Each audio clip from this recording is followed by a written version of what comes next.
Hello friend, welcome in Pharmapedia classes.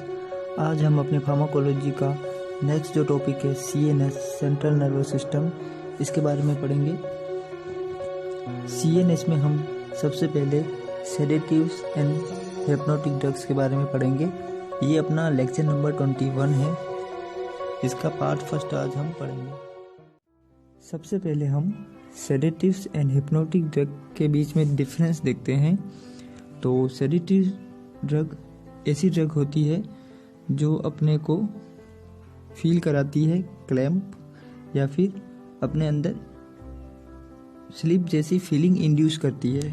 अब देखो, sleep induce नहीं करती, स्लीप जैसी फीलिंग इंड्यूस करती है। तो ये वर्ड बहुत इंपॉर्टेंट है। और क्लैम्प का मतलब होता है शांत कर देना। तो सेडेटिव ऐसी ड्रग रहती है जो अपने को शांत कर देती है, जो अपने अंदर एक्साइटमेंट रहता है वो शांत कर देगी और फीलिंग लाएगी स्लीप जैसी, पर ये स्लीप इंड्यूस नहीं करती है। इसका एग्जांपल है बेंजोडाइज़ेपिन ड्रग। दूसरी ड्रग है हिप्नोटिक।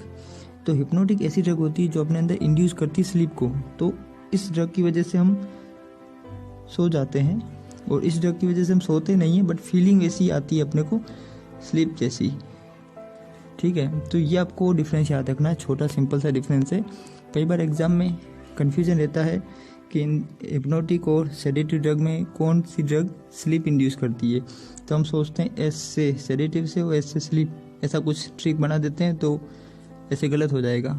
स्लीप कौन करती है? हिप्नोटिक करती है। और अपना माइंड डिप्रेस लाइक क्लैम्प्स कौन प्रोड्यूस करती है? वो है सेडेटिव ड्रग्स। तो छोटा सा डिफरेंस है, ये आपको याद रखना है। हिप्नोटिक ड्रग का एग्जाम्पल है बारबिटूरेट। जितनी भी सेडेटिव्स एंड हिप्नोटिक ड्रग है, ये ड्रग एक रिसेप्टर पे एक्ट करती है। उस रिसेप्टर का नाम है गाबा रिसेप्टर।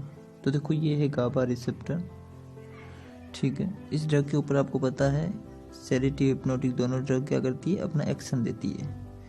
ठीक है, अब ये जो गाबा रिसेप्टर है, ये इस सेडेटिव हिप्नोटिक के लिए तो नहीं बना होगा, क्योंकि इसके ऊपर भी तो कोई न्यूरोट्रांसमीटर बाइंड होता होगा। उसी के फंक्शन के साथ ये ड्रग इंटरफेयर करती है या फिर उसको एक्टिवेट करती है। तो कौन सा न्यूरोट्रांसमीटर गाबा रिसेप्टर पे एक्ट करता है? तो उसका नाम है गाबा।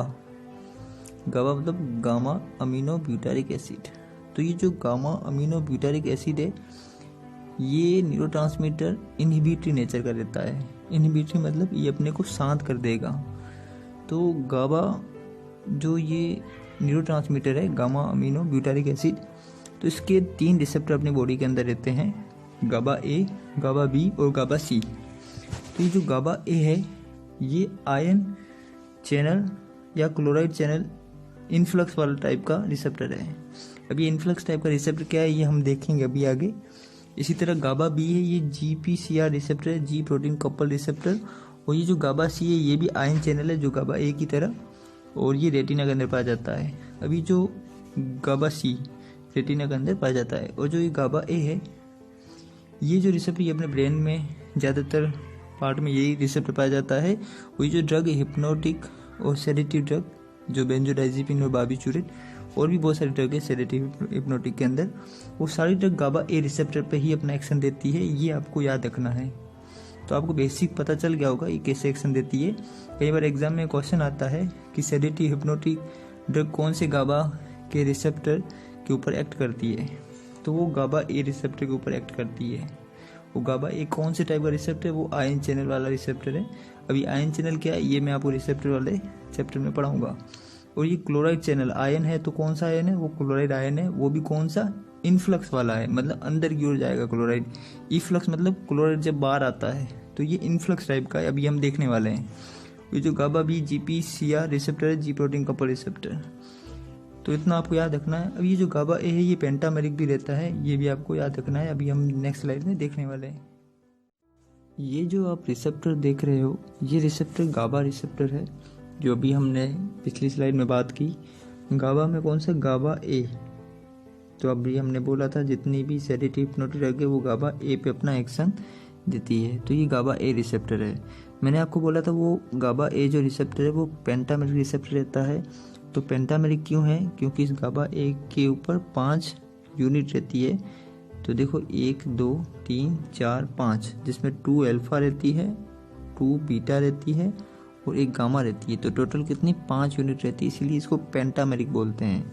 अगर आप यहाँ पे देखोगे तो क्लोराइड है जो सेल के इनसाइड जा रहा है, इसीलिए इसको क्लोराइड इनफ्लक्स सिस्टम बोलते हैं या फिर आयन चैनल रेगुलेशन बोलते हैं, जो अभी हम रिसेप्टर का टॉपिक अलग से पढ़ेंगे जनरल फार्माकोलॉजी, वहाँ पे मैं बताऊँगा अच्छे से। तो आपको पता है गाबा रिसेप्टर है, तो इसके ऊपर जो न्यूरोट्रांसमीटर एक्शन देगा उसका नाम होगा गाबा। तो सिंपल सी बात है, जो गाबा है जिसको गामा अमीनो ब्यूटारिक एसिड बोलते हैं, तो वो इन पांचों में अल्फा और बीटा यूनिट पे अपना एक्शन देता है।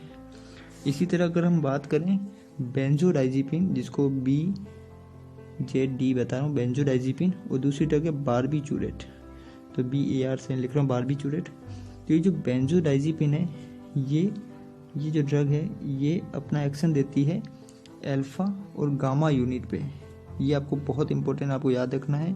और जो बारबीचूरेट है ये अपना एक्शन देती है अल्फा और बीटा यूनिट पे। तो देखो सिंपल सा 3 ही चीज़ आपको याद रखनी है। गाबा जो न्यूरोट्रांसमीटर, मेन प्रिंसिपल न्यूरोट्रांसमीटर है जो अपना ब्रेन का, वो अल्फा और बीटा दोनों यूनिट पे अपना एक्शन देता है, जैसे बारबीचूरेट देता है वैसा के वैसा गाबा अपना एक्शन देता है। और जो बेंजोडाइजिपिन है वो किसको देती है अपना एक्शन, किसके ऊपर देती है, अल्फा और गामा यूनिट के ऊपर। तो ये कई बार एग्जाम में क्वेश्चन आ सकता है। बेंजोडाइजिपिन सिंपल सा है अल्फा और गामा यूनिट। बेंजोडाइजिपिन तो आपको याद हो गया। अब बारबीचूरेट तो सिंपल है अल्फा और बीटा, जो बारबीचूरेट है वही गाबा रिसेप्टर का अपना एक्शन है। तो ये सिंपल सा आपको याद रखना है। बहुत सारी और भी ड्रग है जो अपने सेडेटिव हिप्नोटिक्स में आती है, पर वो इतनी इम्पोर्टेंट नहीं है एग्जाम पर्पज से, तो आप इन्हीं को याद रखना। यहाँ पे भी मैंने गाबा रिसेप्टर की सारी यूनिट बताई है। तो अगर आप देखोगे तो 5 यूनिट आपको दिख रही है। तो ये अल्फा गामा पे बेंजोडाइजिपिन और अल्फा बीटा पे गाबा और बारबीचूरेट अपना एक्शन देती है, और ये क्लोराइड चैनल है। जब ये बेंजोडाइजिपिन या गाबा कोई भी इस रिसेप्टर के ऊपर बाइंड होगा तो होगा क्या, क्लोराइड चैनल एक्टिवेट हो जाएगा और क्लोराइड सेल के इनसाइड जाएगा। जब क्लोराइड कभी भी सेल के इनसाइड जाता है तो इनसाइड नेगेटिव चार्ज बढ़ जाता है सेल के अंदर। तो देखो नॉर्मल केस में क्या रहता है, सेल के अंदर नेगेटिव चार्ज रहता है इनसाइड और बाहर रहता है पॉजिटिव चार्ज। तो यहाँ पे जो पोटेंशियल रहता है दोनों सेल के इस पार और उस पार, वो रहता है -70, जो आपने पढ़ा होगा एक्शन पोटेंशियल पे। अगर आपको नहीं पता है ये तो आप मेरा अस्थमा वाला वीडियो देखना, उसमें मैंने बताया है। अब होता क्या, जब पॉजिटिव चार्ज अंदर आता है, जब सोडियम इन्फ्लक्स होता है, जब सोडियम चार्ज अपने सेल के इनसाइड आता है, तब ये जो -70 है ये पॉजिटिव में कन्वर्ट हो जाता है +30। तब इसको हम बोलते हैं एक्साइटेडमेंट बोलते हैं, जिसमें सेल एक्साइटेड हो जाती है। पर यहाँ पे क्या हो रहा है, यहाँ पे गाबा ने क्या किया, क्लोराइड चैनल को एक्टिवेट कर लिया। तो क्लोराइड के ऊपर नेगेटिव चार्ज है तो इनसाइड क्या हो जाएगा, और नेगेटिव बढ़ जाएगा। तो पहले -70 नेगेटिव था, अब -90 पे हो जाएगा। तो ये क्या होगा, हाइपर पोलराइजेशन हुआ, इसको बोलते हैं हाइपर पोलराइजेशन। तो अब इस हाइपर पोलराइजेशन को डीपोलराइजेशन होने में बहुत टाइम लग जाएगा। इसी वजह से हमारी सेल क्या हो जाती है, डिप्रेस हो जाती है, जिसमें एक्साइटमेंट खत्म हो जाता है। तो ये इसका मैकेनिज्म ऑफ एक्शन है, सिंपल सा। तो आपको इतना याद रखना है। यहाँ पे मैंने कुछ अच्छी बातें लिखी है जो एग्जाम के लिए बहुत इंपॉर्टेंट है, आपको याद रखनी है। तो यहाँ पहले मैंने लिखा है barbiturate bind to another side on this channel to exert GABA mimetics as well as GABA facilitated. तो देखो इसमें इतना डिफिकल्ट लैंग्वेज याद करने की जरूरत नहीं है, सिंपल सा है कि जो बारबीचूरेट ड्रग है ये क्या करती है, ये गाबा जो मेन न्यूरोट्रांसमीटर है इसके एक्शन को भी बढ़ाती है। कैसे बढ़ाएगी, तो इसको फैसिलिटेट करेगी, बोलेगी कि भाई तू अपने रिसेप्टर पे अच्छे से एक्शन दे। और दूसरा क्या करेगी, ये खुद भी इस रिसेप्टर को एक्टिवेट करेगी। तो मतलब 2 तरीके से काम कर रही है, एक तो खुद इस रिसेप्टर गाबा के रिसेप्टर को एक्टिवेट कर रही है, और गाबा को भी बोल रही फैसिलिटेट कर रही है कि भाई तू भी अपना एक्शन दे। इसकी वजह से गाबा रिसेप्टर बहुत ज़्यादा एक्साइटेड हो जाता है, क्लोराइड चैनल बहुत ही ज़्यादा इनसाइड आ जाता है, जिससे अपने को स्लीप आ जाती है। इसीलिए आपको पता है बारबीचूरेट ड्रग यूज़ की जाती है एज ए हिप्नोटिक ड्रग। और सेकेंड जो पॉइंट है तो बेंजोडाइजिपिन के ऊपर है। तो ये क्या बोल रहा है कि ये बोल रहा है बेंजोडाइजिपिन ड्रग, ये लाइन ये बोल रही है कि जो बेंजोडाइजिपिन ड्रग है ये खुद अपना इतना एक्शन नहीं देती रिसेप्टर के ऊपर, बट ये गाबा को क्या करती है, फैसिलिटेट करती है, गाबा के एक्शन को फैसिलिटेट करती है। मतलब गाबा ने अल्फा बीटा सब यूनिट को एक्टिवेट किया तो ये भी अल्फा गामा को भी एक्टिवेट कर लेता है बेंजोडाइज़ेपिन। जिससे होगा क्या, क्लोराइड चैनल की थोड़ी फ्रीक्वेंसी बढ़ जाएगी। जो पोर है जो रिसेप्टर के अंदर खुलता है जिससे क्लोराइड इनसाइड आता है, तो समझो कि गाबा जो न्यूरोट्रांसमीटर है वो इतना ही पोर खोल पा रहा है जिससे क्लोराइड इनसाइड आ रहा है। पर बेंजोडाइज़ेपिन की वजह से क्या हुआ, पोर ज़्यादा खुल गया और बेंजोडाइज़ेपिन की वजह से क्लोराइड इनसाइड ज़्यादा आने लग गया। मतलब इसने गाबा की हेल्प की, तो इसीलिए लिखा हुआ है benzodiazepine bind to the different site and facilitate the action and increase the frequency of chloride channel. तो कई बार एग्जाम में क्वेश्चन आया कि फ्रीक्वेंसी क्लोराइड चैनल की कौन इंक्रीज करेगा, तो वो करता है बेंजोडाइज़ेपिन। क्यों करता है, क्योंकि ये अनदर साइड से बाइंड होता है और रिसेप्टर को एक्टिवेट करता ज़्यादा। और जो बारबीट्यूरेट वो क्या करती है, ये फैसिलिटेट करती है गाबा के एक्शन को और माइमेटिक एक्शन खुद का भी रहता है। तो ये भी आपको याद रखना है। तो सिंपल सा है, याद हो गया आपको। तीसरा जो पॉइंट है ये बहुत ज़्यादा इम्पोर्टेंट है। इसमें एक ड्रग है जिसका नाम है बीकूकुलिन। तो ये जो बीकूकुलिन ड्रग है ये बाइंड होती है गाबा साइड पर। तो आपको पता है गाबा साइड कौन सी है, तो गाबा साइड है आपकी अल्फा एंड बीटा। सो उल्टा लिख ले, बीटा अल्फा बोल दो। तो अल्फा बीटा ये है गाबा साइड। तो ये बीकूकुलिन बाइंड होगी अल्फा बीटा साइड पे, जो जहाँ पे गाबा खुद बाइंड होता है, जहाँ पे बारबीट्यूरेट बाइंड होती है ड्रग, वहाँ पे ये बीकूकुलिन बाइंड होगी और इस साइड को ब्लॉक कर लेगी। जिससे होगा क्या, तो इससे ये होगा कि गाबा का जो एक्शन है वो रुक जाएगा। तो गाबा का रुकेगा तो बारबीट्यूरेट का भी रुकेगा। तो यहाँ लिखा हुआ है bicuculline bind to the GABA side act competitive inhibitor to GABA. मतलब गाबा के साथ कम्पीट कर रही है उस साइड पे बाइंड होने में, और गाबा के साथ करेगी तो कम्पिटेटिव इनहिबिटर बारबीट्यूरेट की भी ये रहेगी। पर ये बेंजोडाइज़ेपिन के लिए क्या रहेगी, नॉन कम्पिटेटिव रहेगी। मतलब इसने अल्फा यूनिट को और बीटा यूनिट को इनहिबिट किया, बट ये गामा को नहीं कर रही है। तो बेंजोडाइज़ेपिन के साथ ये इनहिबिट रिएक्शन देती है पर नॉन कम्पिटेटिव, क्योंकि बेंजोडाइज़ेपिन का बाइंड होने वाला जो साइड है वो ही अलग है। तो बेंजोडाइज़ेपिन के साथ ये नॉन कम्पिटेटिव है बारबीट्यूरेट, और गाबा के साथ क्या है, ये बीकूकुलिन कम्पिटेटिव इनहिबिटर है। तो जब इनहिबिटरी नेचर की रहती है, मतलब उस रिसेप्टर की साइड को ब्लॉक कर लिया, खुद ने एक्शन नहीं दिया बट रिसेप्टर की सब यूनिट को ब्लॉक कर लिया, जिससे गाबा का एक्शन नहीं आएगा। तो गाबा का एक्शन नहीं आएगा तो सेल क्या हो जाएगी, एक्साइटेड हो जाएगी। सिंपल है इसका मैकेनिज्म है। इसके बाद जो नेक्स्ट ड्रग है वो है बीटा कार्बोलिन। तो देखो बीटा कार्बोलिन है act as a inverse agonist benzodiazepine. तो ये बहुत इंपॉर्टेंट लाइन है। तो इनवर्स एगोनिस्ट किसको बोलते हैं, तो देखो सबसे पहले होती है एंटागोनिस्ट होता है, दूसरा होता है इनवर्स एगोनिस्ट।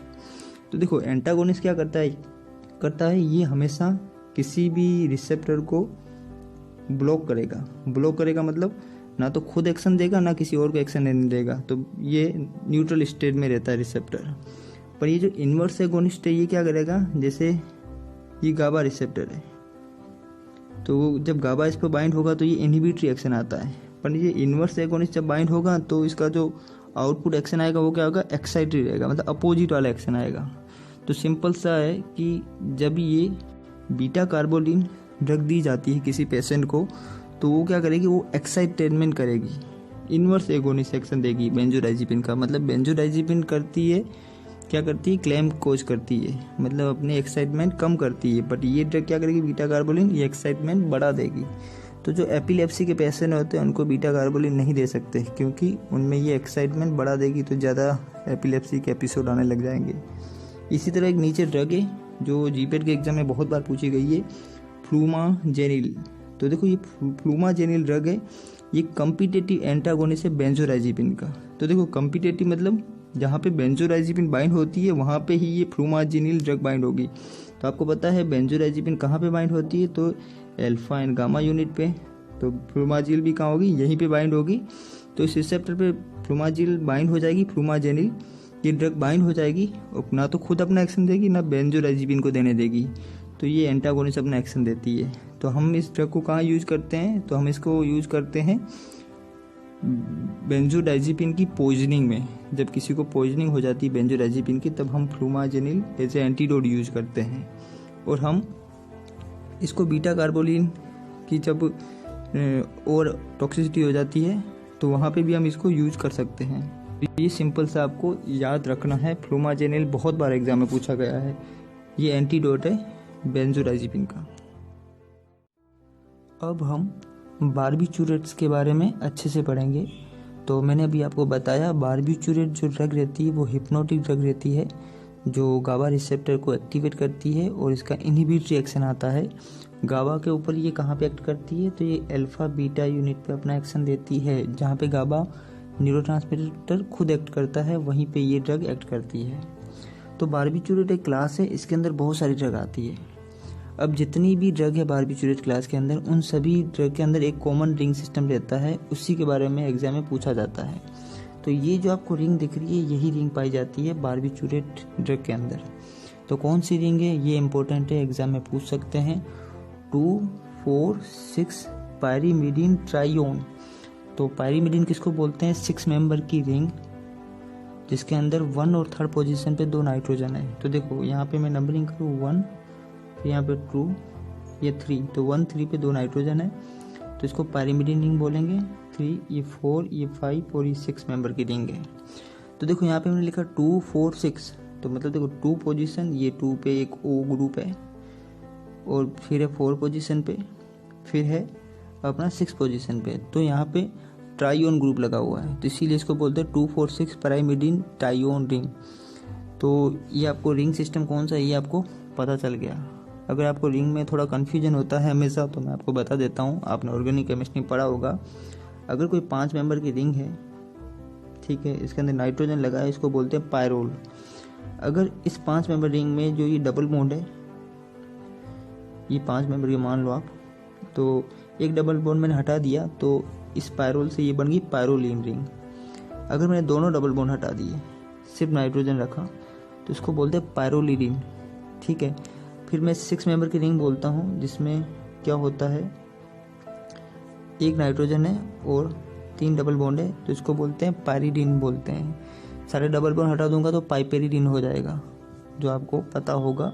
और इसी तरह अगर मैं 5 मेंबर की रिंग लेता हूँ, अब मैं 2 नाइट्रोजन लेके चलूँगा 1 और 3rd पोजीशन पे, तो इसको बोलते हैं इमिडाजोल रिंग, ठीक है। ये सब हम आगे देखने वाले हैं, केमिस्ट्री पढ़ेंगे।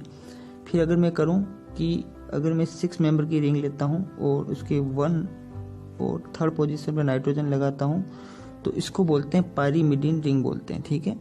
तो इसमें जो रिंग सिस्टम दिख रहा है बारबीचूरेट में वो पायरीमिडीन रिंग ही है। अब अगर पायरीमिडीन की टॉक्सिसिटी हो जाती है, पायरीमिडीन मतलब बारबीचूरिक एसिड की टॉक्सिसिटी हो जाती है किसी एंजाइम में, तो उसका एंटीडोट क्या देंगे, तो इसका कोई एंटीडोट नहीं रहता है। बेंजोडाइजिपिन का एंटीडोट था फ्लूमाचिनिल, जो हमने पढ़ा था कम्पिटेटिव इनहिबिटर है, बट बारबीचूरेट का कोई भी एंटीडोट नहीं है। पर फिर भी हम इसके टॉक्सिसिटी में हम देते हैं सोडियम बाइकार्बोनेट। क्यों देते हैं, तो जो बारबीचूरेट है ये बारबीचूरिक एसिड इसको बोलते हैं, तो ये एसिड नेचर का रहता है। तो इसकी टॉक्सिसिटी में हम देते हैं बेस, स्ट्रॉन्ग बेस, जिसको बोलते हैं सोडियम बाइकार्बोनेट। अभी सोडियम बाइकार्बोनेट क्या करेगा, तो इसमें किडनी में इसका जो रीएब्जॉर्प्शन प्रोसेस है बारबीचूरेट का, इसको ये रोक देगा, वहाँ पे इसको आयोनाइज कर लेगा। ये आयोनाइज की आपको सिस्टम कैसे आयोनाइज करेगा, किस तरह से रीएब्जॉर्प्शन रुक जाएगा, ये अगर आपको नहीं समझ में आ रहा है तो आप मेरा जो डायूरेटिक का वीडियो है वो ज़रूर देखना। अगर फिर भी आपको समझ में नहीं आया तो आप कमेंट करके बताना। इसके बाद ये जो सेकंड पॉइंट है ये हमने कवर कर लिया, ये कवर कर लिया। अब ये जो सेकंड पॉइंट है ये बहुत इंपॉर्टेंट है। ये barbiturate drug powerful enzyme inducer nature की रहती है। तो अब ये एंजाइम इंड्यूसर क्या है, तो ये अपने लीवर के अंदर जितने भी माइक्रोसोमल एंजाइम रहते हैं, तो पहले 5 रहते थे, अगर किसी ने बारबीचूरेट खाना चालू की तो क्या होगा, ये 15, 20, 25 एंजाइम बन जाएंगे। और फिर ये एंजाइम क्या करेंगे, किसी अदर ड्रग का मेटाबॉलिज्म बढ़ा देंगे और उसका एक्शन रोक देंगे। कई बार क्या करते हैं, इस बारबीचूरेट खुद का ही एक्शन, मतलब इसका खुद का ही मेटाबॉलिज्म बढ़ा देते हैं। इसको ऑटो इंडक्शन कुछ ऐसा बोलते हैं, तो आप एक बार सर्च करके मुझे बताना, वरना मैं बता ही दूंगा। तो खुद का ही मेटाबॉलिज्म ये ड्रग बढ़ा देती है, तो इसीलिए इसको हम एंजाइम इंड्यूसर ड्रग बोलते हैं। तो हम इसको वॉरफिन वगैरह किसी के साथ नहीं देते क्योंकि उसका एक्शन रोक देती है ड्रग। इसके बाद ये आयोडोसिनक्रेटी रिएक्शन प्रोड्यूस करती है। अभी आयोडोसिनक्रेटी ये भी एग्जाम में पूछा गया है। आयोडोसिनक्रेटी रिएक्शन मतलब ये जेनेटिकली रिएक्शन शो करती है। कुछ पेशेंट के अंदर ये ड्रग रिएक्शन शो करेगी, मतलब उनमें साइड इफेक्ट देगी अपने, और कुछ लोगों में नहीं देगी। कुछ लोगों को ये ड्रग सूट होगी, कुछ लोगों को ये सूट नहीं होती। तो जेनेटिक पॉलीमॉर्फिज्म शो करती है ड्रग, इसलिए इसको आयोडोसिनक्रेटिक रिएक्शन बोलते हैं। ये गाबा माइमेटिक है और फैसिलेट भी है, तो मैंने आपको बताया है अभी जस्ट।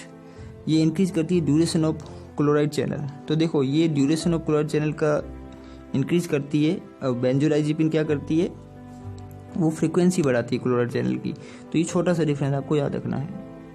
इसके बाद हम बारबीट्यूरेट ड्रग का क्लासिफिकेशन देखेंगे। तो इसका क्लासिफिकेशन हमने सिंपल सा किया है उसके एक्शन ड्यूरेशन के बेसिस पे। तो सबसे पहले है लॉन्ग एक्टिंग, दूसरी है इंटरमीडिएट, फिर है शॉर्ट, फिर है अल्ट्रा शॉर्ट। तो लॉन्ग एक्टिंग है, थोड़ा ये लॉन्ग एक्शन देती है 6, 7, 8 आवर। तो इसके अंदर ड्रग आती है फिनोबार्बिटोन और मेफोबार्बिटोन। इसका क्लासिफिकेशन बहुत इंपॉर्टेंट है, सीधा एग्जाम में आता है कि इंटरमीडिएट एक्शन वाली बारबीट्यूरेट कौन सी है और लॉन्ग एक्टिंग वाली कौन सी है।